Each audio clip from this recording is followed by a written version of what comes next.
Welcome to Geeks Around. This is the Marvel Agents of S.H.I.E.L.D. discussion, episode 102. This is the second episode of our first season, and I'm your host, Matt Moore. We're here discussing it with Isaiah Mullins. How you doing, Isaiah? I'm doing great. How about you? Pretty good. Did you like the episode? It was okay. I didn't fall in love with like the pilot, but it was still good. It was still a good episode. Cool.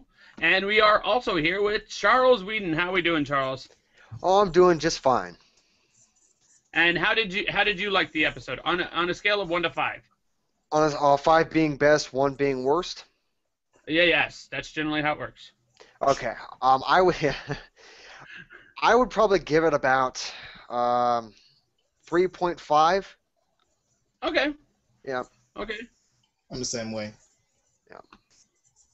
Okay, cool. And we'll get right into it. Basically, we start the episode with a flash forward.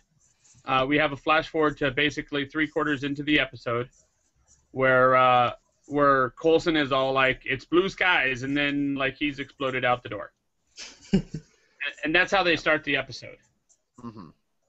Which I don't know. I thought it was rather interesting that they did it that way. I don't think they should have done it that way. I don't normally have a problem with it if it's done well, and I thought just how they did it in this episode was interesting, and I was looking forward to the build up to that moment later on in the episode. Okay. Yeah, I was getting mixed feelings. I don't know. I very much like the idea of flash forwards, and then you come from the front to see how you get to that point. But in this particular case, I don't think they gave enough. They gave enough detail of what was going on in the flash forward for us to care. I don't know. That was just me personally. That's fair. So. Then of course we go to 18 hours earlier, and we have Skye first showing up to the plane for the second time. This time, just not kidnapped, and she's all like, "Oh, take care of my baby, because it's also my house," referring to her van. And yep. I think we have our first situation where we're using technology just because we have just because they have the budget to use the technology. They put like this triangle on the top of a car, and it turns on the car. Like, yeah. As a writing device, there's absolutely no point to that, in my opinion. There really wasn't. Except to show that it's S.H.I.E.L.D. and they've got a bunch of nifty devices. It's like, hey, we got this technology and we can use it, so we don't give a fuck. Yeah. And then, of course, we have the conference situation where Ward and Melinda May are talking about Skye and whether or not Skye should actually be there. And then, of course, you flash over to where Skye is, and Skye is questioning whether or not she should be there.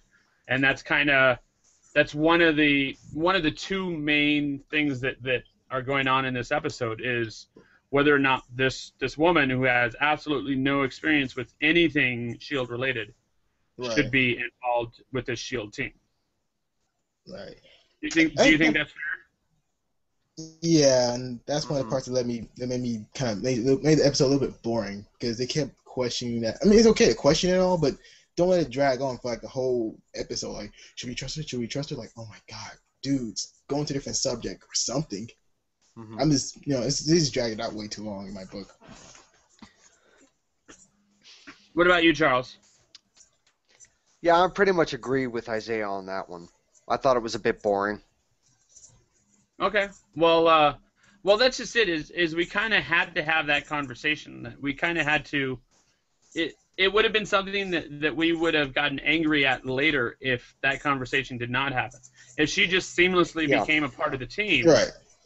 And everyone's all like, "Oh, she's part of the team now," even though she has no experience and no qualifications whatsoever. Sure, let's make sure she makes as much money as the rest of us. Yeah. It may have been boring, but I think the whole thing was just necessary. I think it was just necessary for the whole situation. character building. Really, it's really much character building, like to like whole trust building. I still like that, but it's still dragging a little bit too long. You can't expect everything to be like all amazing. So Right. Now, okay. Now the next thing we have, of course, is when right after that conversation, Agent Ward ends up talking to Sky, and handing Sky the basically the airplane rescue instruction thingies. Manual. And he says, you might want to read that. This is not like other planes. And my question for you guys is, how is this not like other planes? At what point did they show that this plane is different than any other retrofitted plane? Yeah, I am really curious about that. Yeah. The only thing it has a nice bar and a laboratory in Lola, but that's the only bells and whistles. There's nothing really different about this fucking plane. But maybe they're going to show us that kind of stuff later on. I hope it's soon, like next episode soon, but... I don't think so. It's going to be like, it's kind of stretching the whole budget now. I mean, I'm saying not stretching the budget, but stretching S.H.I.E.L.D's ability of technology now. Like, oh, this plane can do whatever it wants. Like, okay, we're doing it now. Lola's one thing. Say, I want to see it transform like Lola did last episode. Yeah. Like, turn into a boat or something. Yeah, no robots though. Please, no robots. Yeah, no robots. Please, no more. Yeah. We don't need another Transformer knockoff. But you know what? Maybe they will say later that the plane can go into space or something. Maybe it's a spaceship. We don't know. I mean, we can hope these things, but we don't know that that it's actually true. But they keep talking about this plane like it's something special, and it does not appear to be something special. Right. Yeah. It's nothing there. They say, "Oh, this is so special." It's not special. Well, maybe that whole safety manual thing that Ward showed Sky was sort of like a build-up to what it could do eventually. Like they'd slowly give us tidbits of what it could do in each episode or something. I thought it was just a little small. I mean, not a bad plot device, but just a plot device that's going to lead to somewhere. But it's just a plot device. Yeah. And speaking of plot devices, is Coulson again says Tahiti is a magical place. Right. I don't have anything to say about that quite yet because it goes into my wild speculation, but it happens at this point in the episode, so remember that. Right. And if you guys follow me on Google Plus, you probably already know my wild speculation because I mentioned it last Wednesday. Right. Yeah. On there.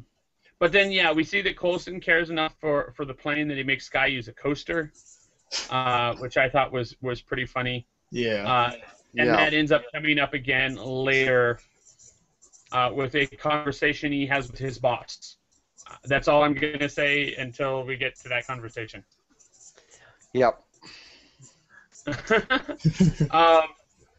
Of course, then we find out what the mission is. It's 084, Object of Unknown Origin, which I thought was kind of cool because in the preview they said we have an 084. We all know what that means, and Coulson's all like, "Yeah, it means we don't know what that means." And I thought that was kind of funny. I was hoping that an 084 was like a classified type of mission, and that they'd have to get there before they knew what the mission was. But, I thought... Yeah, that whole plot was kind of meh. I liked it because of the fact, of course, they then referenced Thor's hammer. Right. Thor's hammer... Well, they did. When Coulson was talking about 084, like, what happened, what you said about another 084 in the past, like, oh yeah, that was a hammer he was referring to Thor, which they did a lot of, referencing a lot of movies of Marvel's movies, like Captain America, Hulk, and Thor, for example. Yeah, it was pretty cool. Yeah. And then, of course, then they arrive to the scene, which is in Peru. And everyone very quickly goes to their assigned roles, or like maybe not their assigned roles, but the roles they're most comfortable with. Melinda May, she's all like, "Let me hide the car." She didn't say hide the car; she said park the car, but most likely she meant hide the car. Code red. Freaking Ward jumps out, and Ward's all like, "Oh, I'm gonna go count the truck tracks to make sure that no one else is here, and like Fitz and Simmons break out with the geeky talk, and break out with the drones. I mean, everybody just goes to their assigned job, and then you have Sky, who's there like, what do I do? Like, she has no job yet. Right. And in something like this, in the middle of Peru, what the hell is she gonna hack? She's not. Right. I don't know. So we're back to the what is Sky's job? Does Sky have a role on this team? And it kind of makes sense in that particular case. Yeah, it does. She has a role, something that's very important. Even Coulson knows it, but he's not going to say or tell anyone like her role is very important. He's not going to say what her role is, but he will wait for her to finally show what her role is and some sort of action, and have her figure it out for herself or something, and like show it off to the team. Right. Like in a dire situation, she steps up to the plate and does what she's supposed to do to help the team. That kind of thing. Yeah. Yeah, and we see more of that later. Right. Her actually, her stepping up and her actually having a great idea, and then she follows that up with another great idea. And there's a lot of that in this episode. Yeah. But in this particular case, when she asks what her role is, Coulson tells her that her role is pretty much to do the opposite of what she would normally do, which is, in this particular case, if something were to come up, she's there to hide the truth, which she's not very cool with. You're right. Oh, no, yeah. Which that was good detail too, like showing that she doesn't like that, or like she was all about like telling the people about the what's really going on, so on and so forth. But now Coulson's telling her to do what is opposite, actually go against her moral character. So that was really a little nice action with that character. That was really nice. Mm-hmm. Do you agree, Charles? Yeah, I agree. Let me see what else we got. We got okay. Now I have a question for you guys. Okay. They get to the temple, and they see the 084, which I'm just going to call the weapon at this point because they start to call it the weapon. They find the weapon, and they determine that the weapon has been there for 1,500 years. Mm-hmm. But the temple is only 500 years old. I don't understand. I don't understand that. And Simmons. I'm going to get them mixed up. But Simmons mentioned something later that kind of explained it. But it still is kind of shady. Did either one of you did you catch something that I didn't? I don't. It was the math. It was really weird. Like that makes no sense. I didn't really catch any type of explanation. Now that I'm thinking back on it, it's still a little confusing to me. But I did think that maybe I don't know if we've said this already, so maybe I'm saying it too early. But basically, the technology was Hydra tech, and right. They said, like you said, that the temple was 500 years old and the device had been there for 1,500 years. Maybe when Hydra was experimenting with the Tesseract, that they dabbled with time travel and it traveled back into the past from when they were messing with it and it got shot into that door in the temple. I know that's speculation and it's wild speculation, but it's the best I can come up with. Because I ended up watching this episode a couple times because I was confused by it myself. This is what I gathered. I gathered all the information I could on this. The information is that 1 second. 1 moment. Keep talking amongst yourselves. I have to go kill a dog. Okay. Yeah. I don't know because that the technology they could reference the Chitauri that was in Avengers. Like the Chitauri and the Ultimate Comics have been on Earth beforehand, so that would have been a logical reason. But overall, it just doesn't add up that much. Like Hydra, why would Hydra be in 1,000 years? It was just too confusing a little bit for me. Well, like I said. I was going to say the information we have is that Simmons had mentioned that it was powerful enough to bury itself under 50 feet of rock, which I guess is what actually happened. At some point, it blew up, covered itself in 50 feet of rock. That was a few years ago. However, 500 years previous to that, the temple that uncovered it. Like they were building the temple, and they found this thing that wasn't buried until 495 years in the future. I don't know. It was very, very fucking confusing. That's a stretch. And then, of course, it itself was created by ex-Hydra scientists. That's something Commandant Reyes said, is that when Hydra went to the wind because Captain America took it down, these scientists went everywhere, but especially like Peru, to hide from the American government. And so the scientists ended up being commissioned and created this thing. I don't know. It's very confusing. Maybe they'll illuminate it more in the future. They have to. Yeah, but the whole mess kind of reminds me from that scene of Event Horizon where Sam Neill's character would explain that device with scientific jibber-jabber that we don't understand, so we just go along with it. Yeah, that's what Ward keeps saying. English. I don't understand what you're talking about. Like, neither do I. Like, I don't get it. It's confusing. Yeah, it was exactly. It was very confusing for me. Let me see. Where else are we? Ward and May are having a conversation, and of course, Ward asks her, "Why don't you have a firearm?" She goes, "Well, if I need a firearm, I'll just take one." And then they keep having the conversation, and all of a sudden, like literally out of nowhere, a fight breaks out. Like I seriously did not see. It was that subtle. I did not see Melinda May and Ward actually positioning themselves for a fight, but that's what they were doing. Yeah. And they then basically kick everyone's ass. Yeah, because they're badasses. Right, and they're especially highly trained S.H.I.E.L.D. operatives, so they can take down any threat that's not superhuman. They're highly trained S.H.I.E.L.D. badasses, so. Yeah, they're getting paid by the dollar. Yep. Wait, what? They're getting paid by the dollar? Yeah, paid by the dollar. Okay. Don't know what that means. Yeah, I don't follow that one either. You get old as me, you understand.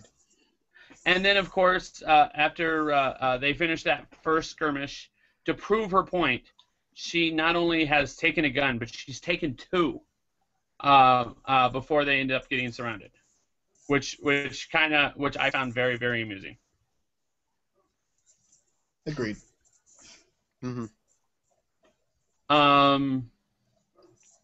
Then, of course, Commandant Reyes comes out. Coulson comes out. They both realize, oh shit, we know each other. They might have dated. They might not have dated. Maybe they flirted. Who fucking knows? Who fucking cares? Right. Yeah. About this time, we find out that the 084 is alive, and you don't fuck with it. Right. So what's the first thing that Ward does? He fucks with it. Right. I was like, dude, are you that stupid? You just don't do that with unknown technology, man. Oh, before we get to that whole scenario, it was also in I forgot that you said that in that country before, Panama, or not Panama? Peru. Thank you, Peru. The rebels came out of nowhere. Like, wow, we just got done with a gunfight. Now we got to do it with rebels. Okay.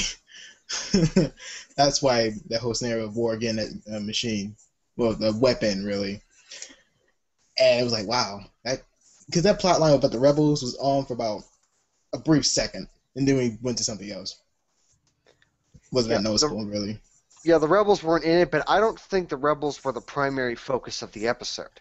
Right, but they made it but they added a plot for something, for like a plot device again. I guess it was like a plot filler, something like that. Yeah, it's just something to keep something going. Yeah. Well, that's just it. Is it makes you wonder whether or not the rebels were actually rebels, or whether or not they were under command of Commandant Reyes, who had just gone like, pretend to be rebels, so we can get on this fucking plane and we can take over the plane. Yeah, like some coincidence, really. Because if they had not all run to the plane, how it would have played out is the agents of S.H.I.E.L.D. would have gotten on the plane, they would have gotten in their cars, and they would have gone their separate ways. This way, they both went to the plane, and she stayed with her actual goal. So I don't think the rebels were actually rebels. Yeah, that makes sense. They missed every shot. The second they went onto the plane, when the S.H.I.E.L.D. agents went onto the plane, and then the Peruvian military went onto the plane, I knew they had a reason to be on that plane. I just thought it was obviously predictable what was going to happen next. I knew it was going to happen. Same here. Well, first off, we have, and okay, here we have the special plane again. They start the plane from the car, which I did think was cool. However, you can do that with your fucking Prius too, so I don't know how cool it is. So they ask, how fast can you have wheels up? And Melinda May's all like, fast. I was totally expecting the plane to start taking off as they were driving up to it. I was thinking the plane was gonna take off on its own because it's a special plane, right? That's what they keep telling us. Right. But apparently not. Nope, it's just your average run-of-the-mill plane. Yes. Yep. So, yeah, they get on the plane. The rebels get on the plane. Coulson shows up. Blah, blah, blah. I was actually convinced, I should say I was not convinced at the time that that Reyes and her group were up to no good, because at the time I had not thought, oh, maybe the rebels were working for her. And the soldiers that were in her command were so relaxed, so like chilled. They're like, oh, I want a drink. Where can we get a drink? It's like you don't expect people who are there for espionage reasons to be like, hey, let's kick back and chill. True. Yep. But the scenario was just so played out so well. I was like, this seems pretty odd. Pretty odd. As soon as I saw them going on the plane, and then some of the things, just their demeanor and their attitude, I was like, something's going to happen here. It's not going to happen now, but something's going to happen. Actually, it's a TV trope, too, by the way. Like, when someone's past comes out of nowhere and with a new set of goals in their lives, that person in their lives will kind of fuck things up. Which actually comes into play again later, but we'll get there. That's at the end of the episode. But yeah, then Skye, who, by the way, has been asking herself like why she is on this team, realizes, oh shit, this is a new team. This team is not an established team. Like, its first mission was the mission I came in on, so I have as much time with this team as any of them do. Yep. She even makes a sex joke about it. She says, I was your first? How sweet.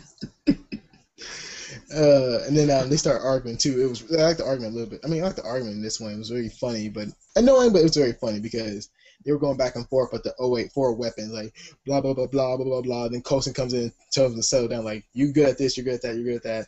And Skye says, I'm good at something. Yeah, exactly. Is they're having this argument, and Coulson basically like shuts them all down. Just says, you know what, you're intelligent adults, act like it. And he calls every single one of them out, except Skye. And Skye's all like, basically, Skye wanted to be chewed out too, apparently. I don't know, maybe it's some sort of fetish. So. Yeah. It is a fetish. Well, I keep this all friendly now, so. And I only bring this up because the fact that I think it might be a reoccurring theme. Obviously we don't have a lot of reoccurring themes because it's only the second episode, but I think this is going to come back later. Fitz ends up complaining that he doesn't think that they should be in the field at all, himself and Simmons. And so it's possible that might be something we visit next episode.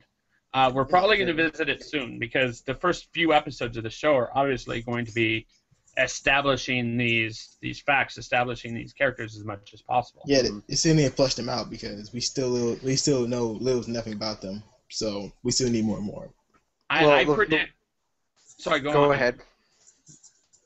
All right, I was going to say, I predict that as much as you liked this episode, like the 3.5 out of 5 stars episode, I think we're going to have at least 1 or 2 more of them at this quality because of the fact that they are going to be very much into establishing the characters and not so much the ongoing storyline. Right. And I think after it gets out of that first growing spurt, then of course we're going to get back into some good storylines, some strong storylines. But I think there might be a couple good but not great episodes coming up. Well, I was going to say that in shows like this and shows that have a good story later on in the season, usually the first 5 to 6 episodes are crucial for character development. That's what I've seen. Right. So that's probably what it's going to be like for like the next 4 episodes, maybe.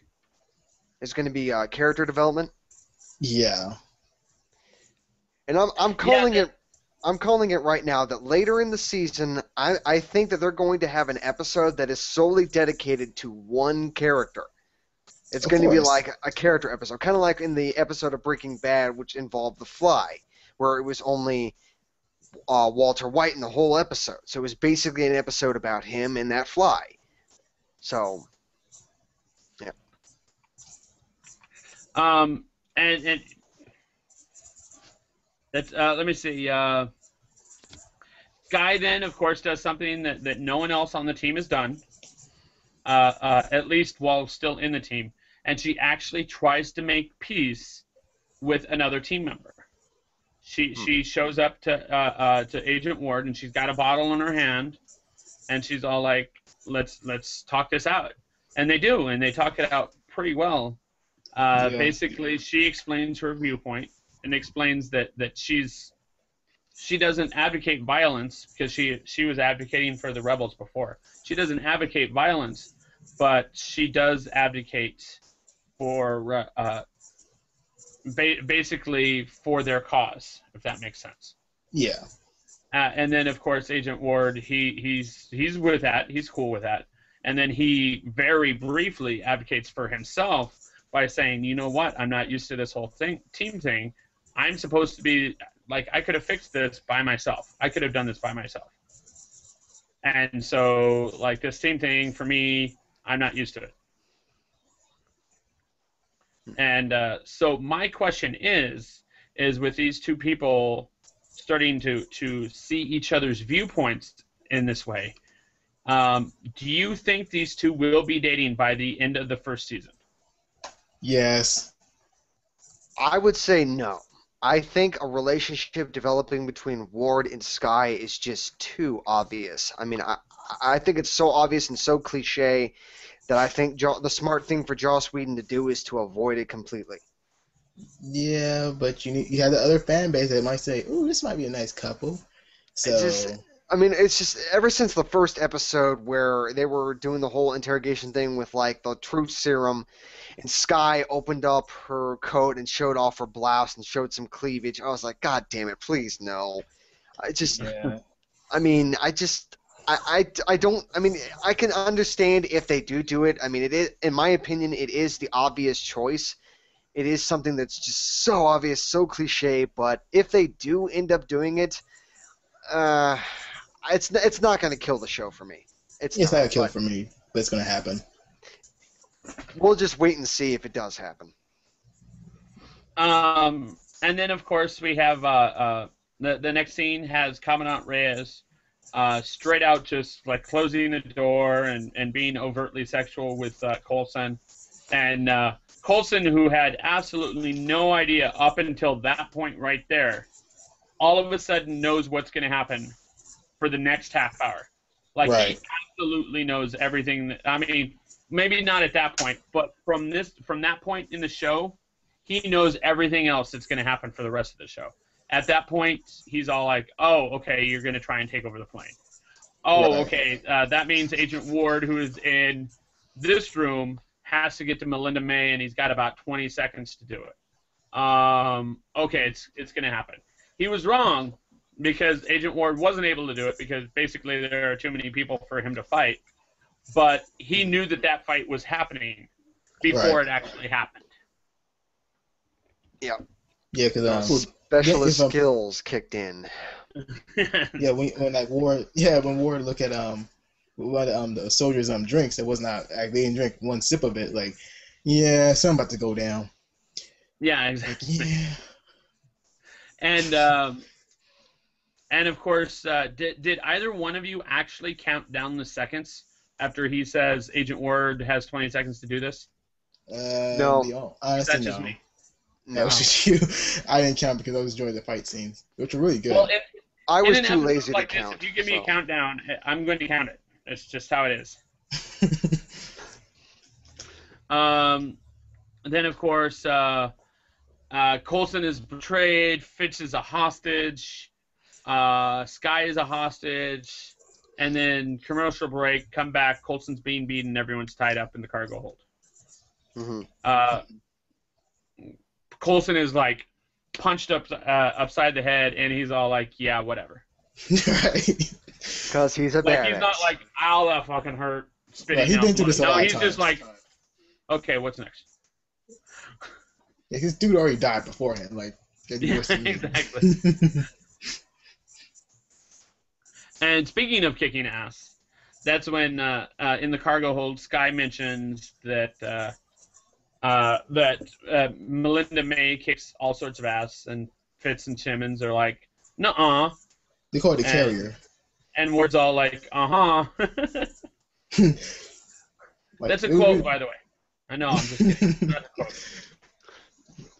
It would have been awesome if they actually said that, though. Yeah. I thought it'd be very comedic. Yeah, but they call her. They say by her No, but they call her nickname, but she doesn't like to be called by it. They call her the carrier, and they say, the cavalry. Cavalry. Cavalry. Sorry, I keep on getting that mixed up. Like cavalry, whatever. You know what I freaking mean. Imagine playing Hangouts Against Humanity with Isaiah. Did it every Thursday for a month. Always mispronouncing words. That's why they love me so much. Yes. It's all part of the charm. He writes an amazing blog. He does, and he does great reviews. He just mispronounces words. Yeah. But, of course, Melinda May then wakes up, and she's all like, "Stop calling me the Calvary." And apparently, like, her character is the person you sent in when you need a fixer. When everything has gone to shit, when your highly specialized team actually hits a situation that is over their head, you send her in by herself. She is basically Ward times 3. Yeah, like a Navy SEALs, but hotter and sexier. Oh, I'm sorry. Okay. I'm going to disagree with Isaiah, but I'm not going to say why. We'll move on. Think Force Recon Sniper. Yes, not Navy SEAL. Navy SEAL works in a team. Yeah, but she's like that whole group in one. Okay. Let me see. And of course, she basically coordinates the plan. She's all like, "Okay, you're the smart folks. If you can't come up with a plan, at least come up with part of a plan, and we'll work together and we'll figure it out." And Ward's all like, "Hey, Sky just said that like 3 minutes ago, before the fighting happened. That was kind of strange. Like pieces of a puzzle to create a whole plan, which was kind of cool." Yeah, that's what the show actually picked up more speed for me. I like when they work together. Like when they fight, when they have one goal. Like Coulson said this before too. Like when you have a team that has a goal, they're gonna reach it together. So that was a really nice moment. And that was the second theme of which I was talking earlier, how there are 2 themes of the episode. One is whether Sky belongs in the team. The second theme was whether or not the team should actually be a team, whether or not they can work together, because they hadn't shown that they could up to this point. Coulson was convinced they could, but I don't think they were convinced they could. They just needed a push. Right. Yes. In the right direction, like something they need to cause forward. And as a result, we come back to Coulson. Coulson already knows what's going to happen. Coulson's all like, "Yeah, he's pretty much telling Reyes, this is what's going to happen. My team is good. They're gonna break free. They're gonna save the plane, and you're gonna be fucked. And she's all like, yeah, she doesn't listen to a word he says. She doesn't think that they're that good. And he's right in every particular way. So much so that he actually knows what their plan is. Because before he could have heard the fighting, he was wrapping his hands. He had untied himself, but then he re-wrapped his hands around the pole. So when the hole in the plane happened, he wouldn't fly out the door. Yeah. Like, he knew that they were going to blow a hole in the freaking plane. They didn't know that yet, and he did. Yeah. I give you a question like, does this dude have any powers? Yes, exactly. It's a spider sense, really. I don't know. I just thought it was. I thought it was pretty funny, and it makes me wonder whether or not during like some future episode, if he's going to tell a bad guy, he's gonna tell the bad guy, you know what, you're gonna fail because my team, the one you have tied up in the next room, they're probably not tied up anymore. They're probably going to do this, and this, and you're fucked. And he might the bad guy might actually go, oh really? Okay, let me go in there and shoot him now. like someone might actually listen to him and believe him. And I hope that is never the case. Yeah. Because he really was kind of tipping their hand right there by bragging about his team. He's like a spoiler, really. Like, this is going to happen, man. I'm telling you the spoilers. Okay, don't listen to me. I'm just going to sit here and wait till this all blows down. Okay. And of course, then they blow up the plane. Did you guys catch how they blew a hole in the plane? Yes. Yes. They used the Hydra device. Yes. Right. And how did they activate the Hydra device? I had to watch it. Oh man. They used one of damn it, now I'm mixing the two up. I'm not sure if it was Fitz or Simmons, but it was the guy who controlled the Seven Dwarves drones. That would be Fitz. Fitz sent one of his drones to hover above the device, and he used some sort of wireless signal to activate it, to shoot the beam into the wall to blow out the door. Exactly.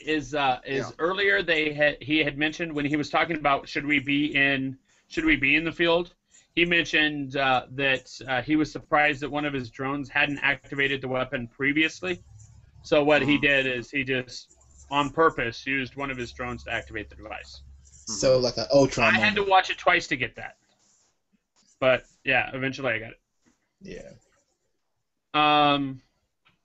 So May escapes, releases everyone. She does that whole like thigh around the neck crack thing. Reyes is psychoanalyzing Coulson. Then they blow a hole in the plane. That's right. Yeah, you forgot to mention that when May got free from her restraint, she broke her wrist. Yeah, and then she fixed it, and I just thought that whole part was cool. Yeah, she was so cool with no pain, no nothing. Like, okay, let's go. Like crack, take out the bad guy. Crack, we're all good. Yeah. Then of course Ward does Ward's thing, and he kicks pretty much every bad guy on the plane's ass, except the pilot. And of course that was Melinda May's job. Melinda May kicked the pilot's ass. That was too easy for her, though. Yeah, it really was. Like, the fact that they showed her enter the cabin and then went away to another shot and then came back and she was still fighting, I was really surprised because the fight itself only took, like, 5 seconds. So why did they cut away in the middle of that 5-second fight? Bit of suspense, really, because, I guess. You know. Yeah, so now there's a big gaping hole in the plane. All the bad guys are sucked out of it, except Reyes, of which Coulson ends up saving Reyes' life by tying her down, which is probably not the first time he's done that. Just this time, never mind, we won't go there. And then right after he saves Reyes, we actually see Ward trying to save just a random bad guy. Like Ward, the super militant, like, I don't care, like, I will kill anyone who is in the way of my mission, is actually trying to save this guy's life. So apparently he does have a heart. Yeah, that was a good scene. I like that scene a lot. And then And then, of course, Sky gets the manual and reads the manual very quickly and goes, oh, there's a lifeboat right over here. Let's use this lifeboat to plug the hole. Let's forget the fact that these planes are pressurized by being a metal container, and we're plugging the hole with a plastic boat. Let's pretend that isn't true. It's still bothersome. It was just amazing because the pressure itself is just. I don't feel like questioning it right now. It's a TV show. I don't care. It's a TV show. They can do what they want. Yeah. And in doing that, she literally saves Ward's life because Ward was on his way out of the plane at the time. Yeah. Good timing. Then we've got the post story. We've got all the actions done. They're like recapping everything or following up everything. Ward is now defending Sky, considering being her supervising officer, which I don't know if she would be cool with a military structure. But I don't think so either, but like I said earlier about the potential romance between Ward and Sky and that I don't like it, I think him being her supervising officer would be perfect.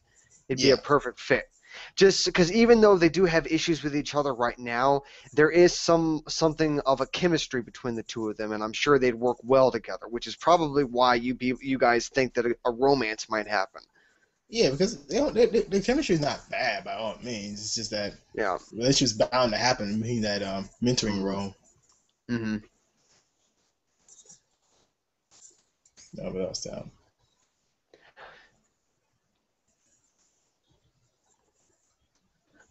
Yep. We can't hear you. Good point. I'm sorry, I was muted. Oh. Then the weapon is fired into space, and then Coulson basically stands up to the team and kind of in his I'm a big boy voice scares them into defending themselves. Basically goes, whose idea was it to blow a hole into the plane, and just to see if they would defend themselves and work as a team, and basically align themselves against him, and they did, and he's all like, good job. He was okay with that. Yeah, very good job. Then, of course, we have the scene where Sky gets the text message going, hey, what's going on? And she's all like, I'm in. So the question is Sky... should we start calling Sky? Should we just call her Spy? Okay, that was bad joke. Sky the Spy. Sky the Spy. I will say... yes and no. You can call her a spy maybe you call her a spy in the time being, but right now I say no because she's very conflicted. Seriously, she's conflicted on both sides. Like, S.H.I.E.L.D. being this. What I think might happen with that whole story arc is, at first, I think she may have been a plant from the rising tide, but as she gets to know the team more, and I guess they start to trust her, and like you said, Isaiah, there will be some sort of confliction. I think when it comes to the point where the rising tide's going to have her like sabotage something that S.H.I.E.L.D. does, first time she will sabotage it.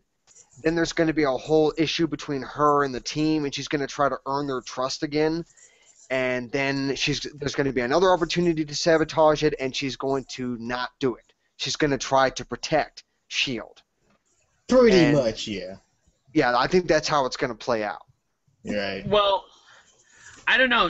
Normally I remember that Buffy, watching Buffy, and I think if you are the bad guy who is on the good guy's team, I think at one point you have to date the main character, not date the main character, rape the main character, and then sacrifice your life for the main character.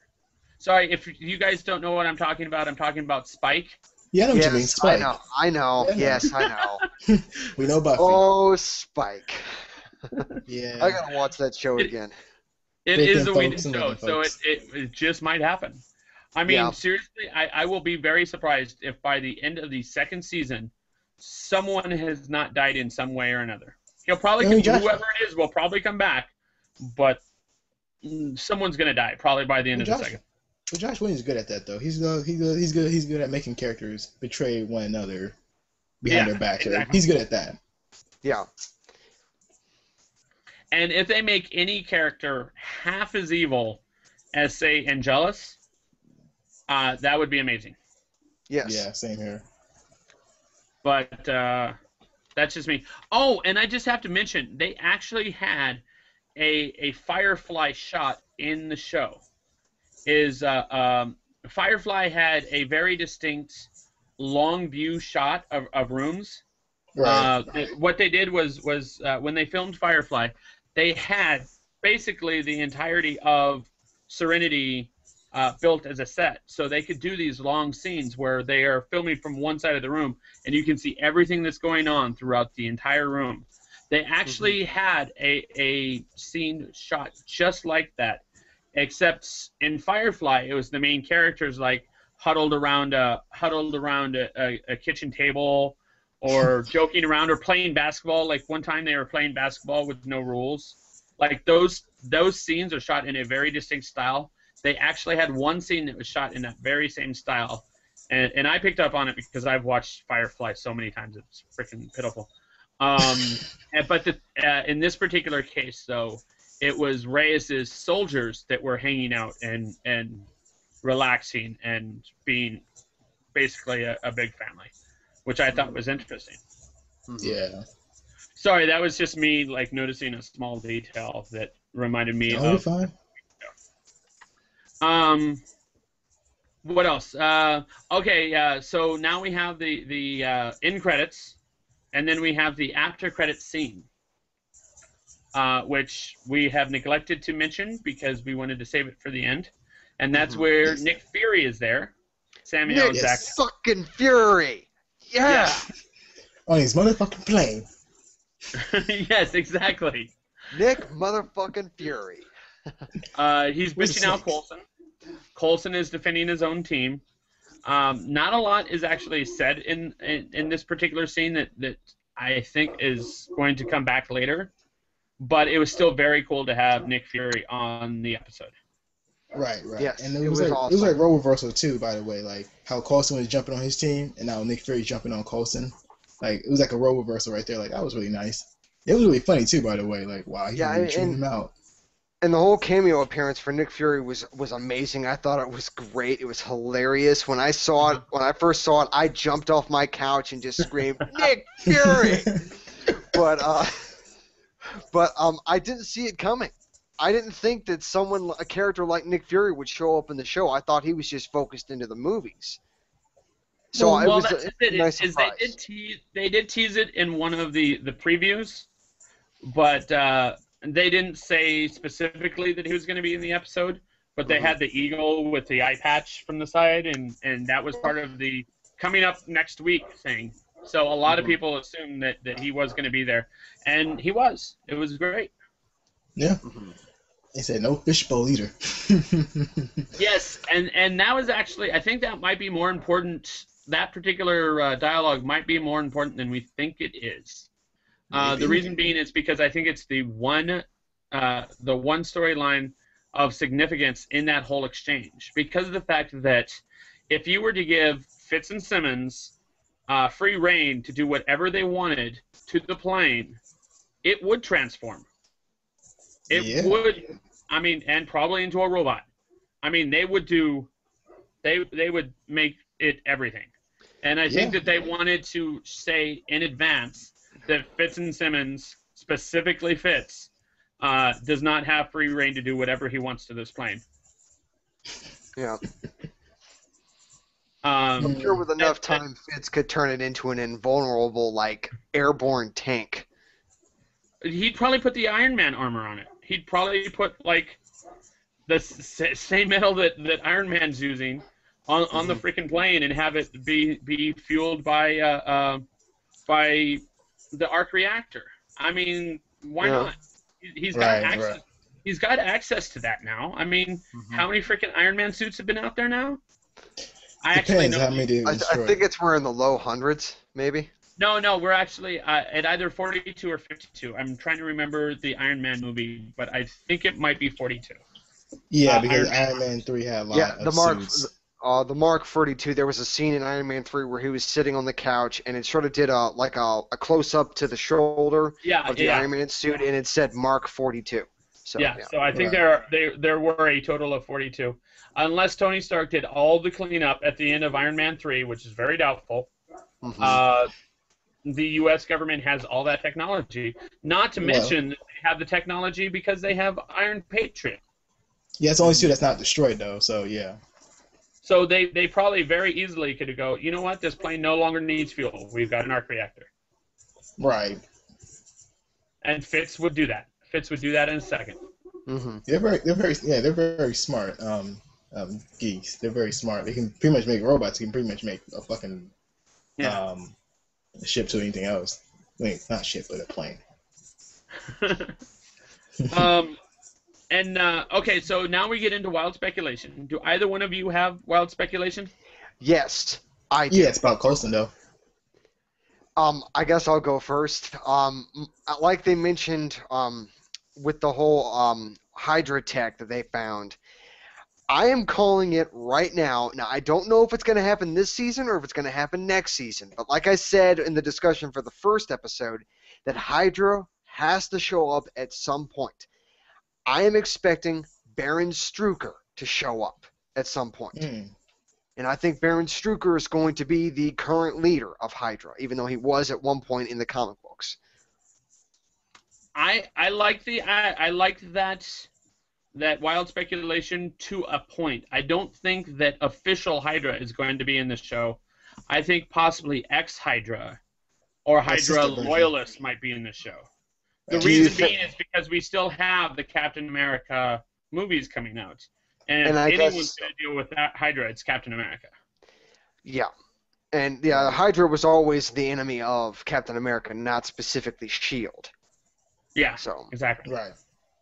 But okay, I mean, that makes sense. That's just what.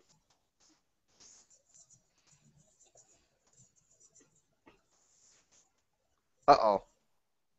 Did we lose Isaiah? No, Isaiah's still here. Oh, there we go. What was your theory, Isaiah? My theory is about Coulson a little bit quickly. He was saying this magical place. If this magical place, like, if it means like the Himalayas, like where Doctor Strange has been doing magic and stuff, there could have been a magical space of Tahiti. And pretty much maybe Coulson got some magical GBGBs with him. Because he predicted a lot of things before they happen. A lot of things. Well, I was going to say, is your Coulson theory is very similar to my Coulson theory. Were we talking about this last week? No, I was talking about Spider-Man and other stuff like that, but nothing about Doctor Strange yet. Because my Coulson theory was that he was in a magical place that was not necessarily Tahiti. That maybe he was in a magical place with, like, for example, Doctor Strange, or maybe he was in one of the other 5 realms that have not been mentioned yet in the Marvel Universe, because of the fact that in the Marvel Universe, Earth, also known as, 4 magical realms that have not been mentioned yet. They've only mentioned 3, and that is Midgard, which is Earth, Asgard, which is where Thor's from, and I forget the name of the 3rd one, but it's where the Frost Giants are from. Jotunheim. Right. Jotunheim, yeah. There are 4 other planes of existence in what is known as the Great Tree of Life. Of life, yeah. And so he might have been at one of them. Right. I mean, they would be considered magical compared to us. Right. But if Marvel wants to connect more characters to the show and movies, I think they would pretty much go with like someone who hasn't been known, who no one hasn't seen yet, like Doctor Strange, because he is a mystical character. He has been known to, I think, in a way, bring characters back from near-death experience. Yes, and there are a lot of rumors about whether or not there will actually be a Doctor Strange movie. As a matter of fact, I think they might have verified that there is a Doctor Strange movie, but don't quote me on that because I don't have it directly in front of me. We're not I really hope there is. I really hope there is. I do know that there's going to be an Ant-Man movie, and I really look forward to that. Edgar Wright, I think. Yes.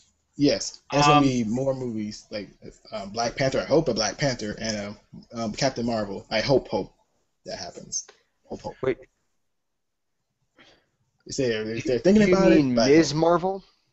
well, Miss Marvel and Captain Marvel, you can say they're the same, but they're not in a way. They're not. Because they changed their name a lot at times. Because she's been called the Phoenix. She's been called. I was gonna say Captain Marvel is. Yeah. Shazam. I'm I know. making sure. Yeah, that's a DC character. Yeah, but He's they also also known use as it in Marvel. Shazam. Right, but they also use it in Marvel as well. No. Because Shazam. Yeah. No, I mean, I'll double check it, but Captain Marvel, the character of Captain Marvel, is a DC character. Right. But there is another one with the name Marvel within the Marvel universe. Here, right. I'll put it in the chat. Or is But it Marvel? yes, Captain Marvel is Shazam, and Shazam is DC. I gotta think because how they said her name. It's a couple of names. It's like Marvel. It's really how they word it and say it. It's really different. But okay. Anyway, and Miss Marvel is like Billy Batson's little sister, I think. Something like that. Billy Batson is Captain Marvel. But that's DC. That's neither here nor there. But there is a character named Marvel within the Marvel universe, but I don't remember who it was. It's more complicated than it is. It really is. Right. And I don't know how to search Google. I don't know how to search Google for someone named Marvel within the Marvel universe, because Google would be like, "Do you mean Marvel?" Yes, I mean Marvel, but not that Marvel. I don't know. I really have to look this up because it's gonna drive me insane throughout the whole day. So here's my thing. Here is my wild speculation that does not have to do with Coulson. Is they fire this thing into space using the slingshot space whatever, and where's this slingshot going? Is it just going to go into space and launch this Tesseract device into space? Wouldn't that be dangerous now that we know that there are aliens out there? Well, no. I think they're saying. Oh, go ahead. I was just going to say, what I think they were doing is that they were shooting the thing into the sun to have it destroyed. And that was the only way they knew how it would be destroyed, was to just have it obliterated in the very harsh conditions of the sun. Well, that is a good theory. I apologize for saying this, but in no way verified in the show itself. So it is currently just a theory. My theory is, my wild speculation is that S.H.I.E.L.D. is shooting it into space, into their own little space station in space. If you can afford a fucking helicarrier, you can afford a space station. Well, yeah. I won't say a space station. It would be called another universe, a negative universe. That's something like the Phantom Zone? Yeah, it's called a negative universe. It's called a negative zone, though. Oh. I know it sounds crazy, but yeah, because a negative universe is where it's an unlimited amount of energy in this universe, and there's nothing that lives in there. It's pretty much dead universe, which feels like that. But yeah, that's what he sent. That's what Marvel sent a lot of supervillains, heroes, and pretty much dangerous items to that universe, so no one can get near it. It's impossible to get near it. So, yeah. And I do have to apologize to Isaiah. He was correct on there is a Captain Marvel in the Marvel universe. He is apparently an agent of Kree. Yes, and he gave his power. Well, his power is transferred to I forgot her real name, but to Miss Marvel, and then it gets more complicated. Trust me. Really complicated. So he needed to get complicated. So I apologize. Good for you. Isaiah knows his crap. It's okay, folks. But yeah, I still think that S.H.I.E.L.D. is going to keep that technology for future use. Yeah, because they did in Avengers. Yeah. Is there anything else? Anything else anyone wants to say about this episode? We're running just a little late, but I don't care. I would say this. I know if they like this episode, I'm gonna call it a filler in a way because it didn't really have nothing to do with the main plot. It had to do with character plot as well, but it's just a filler in my book. Nothing bad with filler, just a filler. Yeah, I'd say it was a filler as well. Some aspects of it were boring. The whole Nick Fury cameo, I'd have to say, is the best part of the whole episode. Yeah, yeah. The whole scene where Melinda May was kicking the crap out of those guys, that was pretty cool. The development between Skye and Ward was interesting, but like I said, the best part was the whole Nick Fury cameo. Everything else was okay, and some parts were pretty good, but nothing was like, holy shit, this is amazing. It wasn't one of those moments.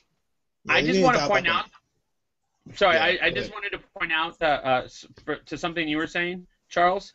Is when Melinda May was kicking the shit out of them and she was taking their guns, like right near the beginning of the episode, that scene, and they showed it in the previews, and I've seen this scene like a dozen times at least at this point, where she actually like snaps out her hands and she's got 2 guns.